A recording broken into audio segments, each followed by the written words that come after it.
Take your move back. Take your move back.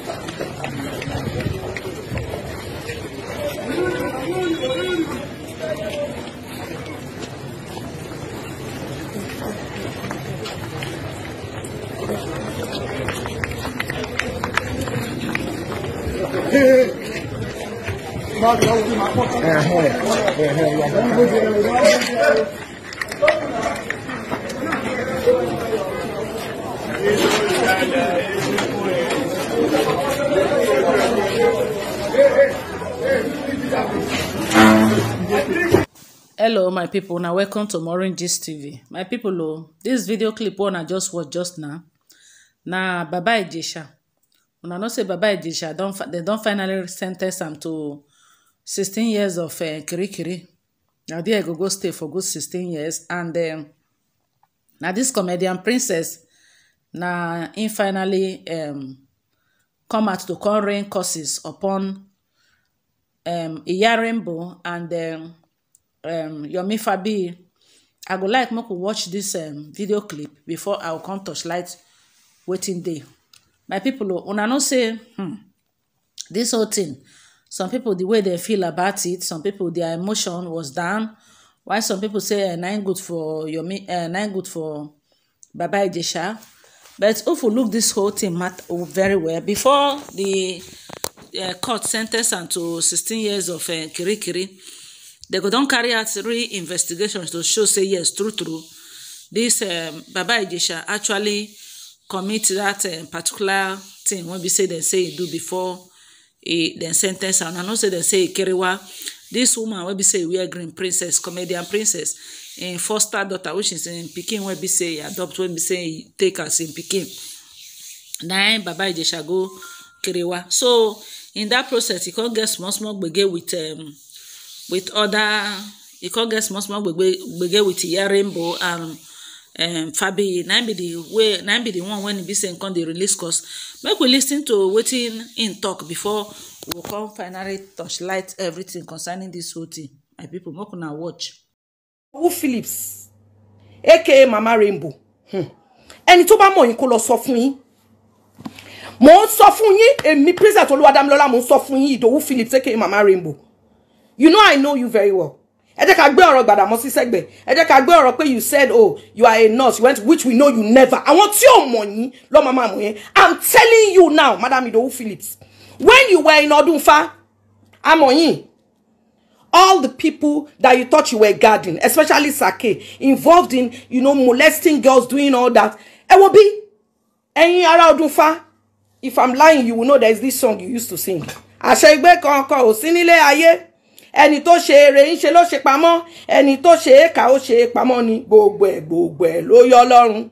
Kò jẹ́ fi gba kan ọbọ. Yes, I registered there myself in that Odunfa because then they were the in thing.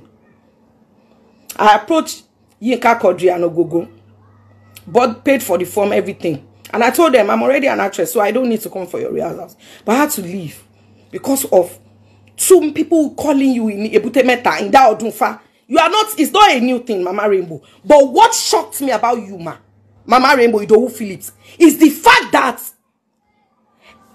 Ọlọ́run mo sori molade tún wọ́n la ṣe tí èmi àti yín jọ ń pè. Ó ń dúró dè yín. Ẹ pera yín ní ìránṣẹ́ Ọlọ́run, Mama Rainbow. Ẹ pera yín ní ìránṣẹ́ Ọlọ́run.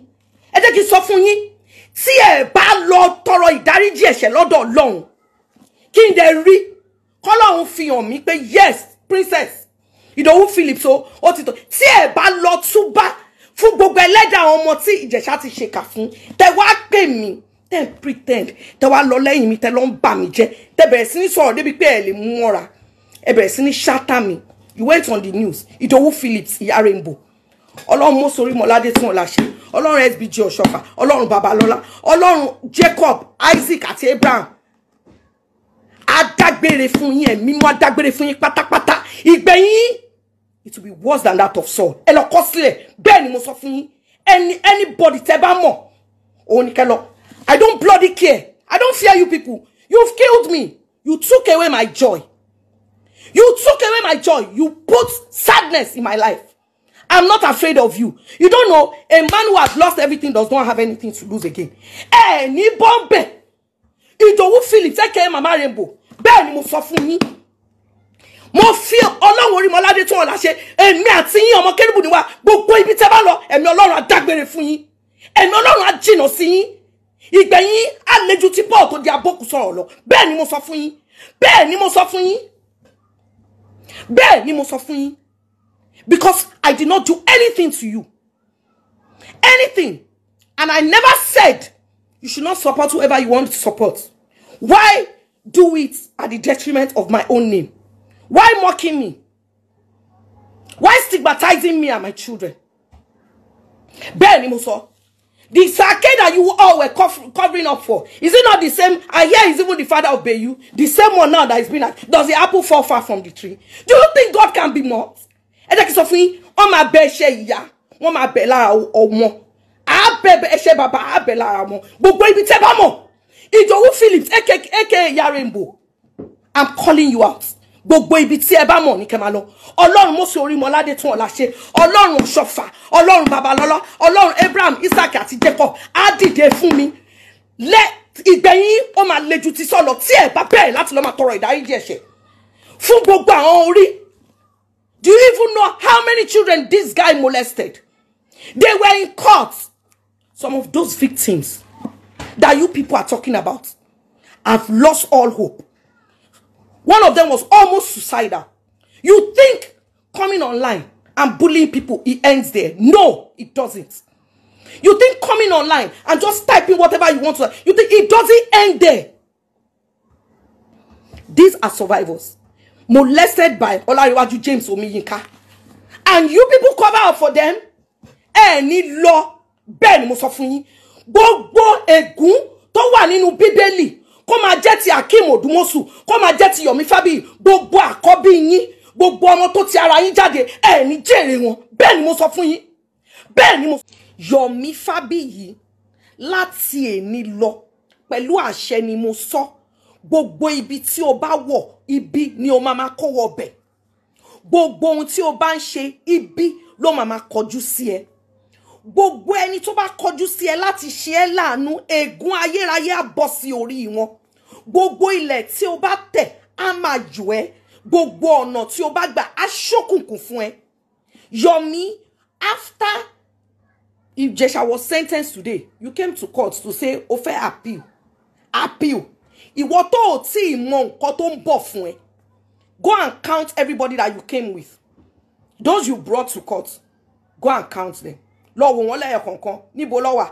Àwọn míì ti kú, àwọn míì wà lórí àìsàn. Bó jẹ́ fẹ́ gbọ́. Yomi Fabiyi títí di ìran kejì ẹ, gbogbo ọmọ tó bá ti ara ẹ jáde ni mo sọ. Gbogbo ọmọ tó bá ti ara ẹ jáde ò ní jèrè wọn. Gbogbo ilé tí o bá wọ̀ wàá mú ẹkún ọbẹ̀. Gbogbo ọ̀nà tí o bá tẹ̀ á ṣókùnkùn fún ẹ. Wàá béèrè fún ìrànlọ́wọ́ Ọlọ́run. Ọlọ́run á kọ ẹ̀yìn sí ẹ. Àdàbí tí Bíbélì yìí tí ọ̀rọ̀ Ọlọ́run tó bá sọ wípé ká má tọ́jú àwọn ọmọ wa. Àmọ́ tó bá jẹ́ pé Ọlọ́run fẹ́ ká tọ́jú àwọn ọmọ wa. Tó bá jẹ́ pé Ọlọ́run ó fẹ́ràn àwọn ọmọdé.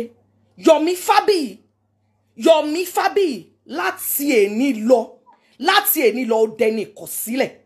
Gbogbo ibi tí o bá lọ ò ní rí àánú Ọlọ́run. Láti èní lọ ìbínú Ọlọ́run ẹlẹ́ta ìlérò ó bọ́ sí orí ẹ̀. Yomi Fabiyi nítorí pé o kọ̀ o dẹ̀yìn lẹ́yìn èmi àti ẹbí mi because you decided láti sọ̀rọ̀ ẹ̀dí eṣiṣi tó ń bá òkú wọnú sáré. Bí Pharaoh àti àwọn ọmọ ẹ̀ ṣe parun sínú òkú pupa tí wọ́n parẹ́, bẹ́ẹ̀ ni ó ṣe máa parẹ́. Ní orúkọ Jésù, ní agbára ẹ̀jẹ̀ Jésù, ní agbára tó wà nínú ẹ̀jẹ̀ Jésù, àdàbí tí Bíbélì bá sọ pé kí a má tọ́jú àwọn ọmọ wa. All right, my people. Some people don't feel somehow because of these causes when it be say Precess, comedian Precess, they lay on top of Rainbow and Fabiyi head. They say it is not necessary any longer. Say so long as say they don't sentence Baba Ijesha. Wetin he want again? Abi he want be the Baba Ijesha. Abi how they call her? Say so all this paranoid where they come out, they come from activity. Say it's not necessary. Why some people say it's good as e be say so long as say court don't find Baba Ijesha guilty, e good as dem sen ten ce am, so that e go serve as a deterrent to other people when e be say dem dey go dey kerewa people children. So my people, what una feel about this cause when e be say Princess come out come dey lay on top of I don't know, the annoyance of this Princess be say Iya Rainbow then they support Baba Ijesha. Say if they see truth, they're supposed to talk. Don't be say they go they cover up. They support Baba Ijesha. For me, if actually true say Baba Ijesha do this thing, say no be set up, because some people get their own reservation about this whole thing.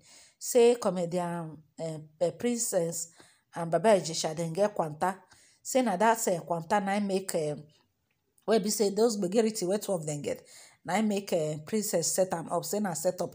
But me, I not just believe say this whole thing na set up, because it's I not just know how I want to talk about. One thing I know is that, so if this whole thing na set up, then be say before they set Baba Ijesha up, that means that waiting person they like, then they take time. You understand? So that means in they do that kind of thing, that make they use that pikin take set trap for him in come fall.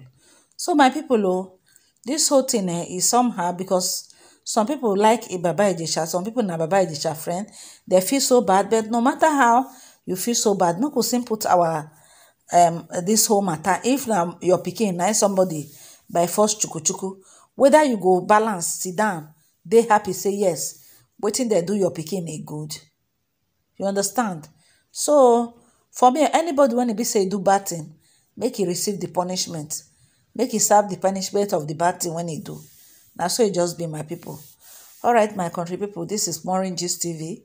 I dey greet una plenty. In case you never subscribe to this channel, I beg make you hit the subscribe button, hit the bell notification, so that anytime I upload video, you will get a notification. My people, I go dey bring una more gist as things dey unfold. Una have a nice day. Bye.